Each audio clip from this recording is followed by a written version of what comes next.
पैसा ध्येय नव्हे मार्ग आहे. पैसा रास्ता आहे मंजिल नाही या हिंदी पुस्तकाचा मराठी अनुवाद.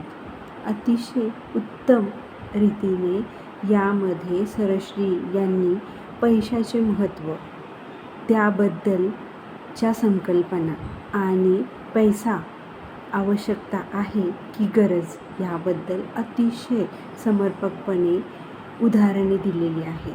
प्रत्येकाने जीवनात या पुस्तकाचे वाचन करावे आणि याचा उपयोग योग्य पद्धतीने करावा. साचलेला थांबलेला पैसा डबक्यातल्या पाण्यासारखाच असतो, त्याला दुर्गंधी यायला लागते. त्यासाठी लक्ष्मीची प्रार्थना करावी. हे लक्ष्मी, मी तुझा भक्त आहे. मी तुला प्रसन्न करून घेऊ इच्छितो. तू जेव्हा आमच्यावर प्रसन्न असतेस तेव्हा आम्हाला तुझी आठवण होत नाही, पण तू जेव्हा नाराज असतेस तेव्हा तुझी खूप आठवण होते.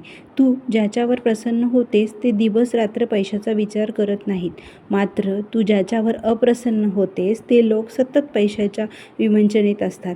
तू कृपा करून माझ्याकडे तुझी आठवण काढण्यापूर्वीच येत जा. तू जेव्हा केव्हा येशील तेव्हा नारायणाला देखील सोबत आण. तू आमची शुभचिंतक माता आहेस.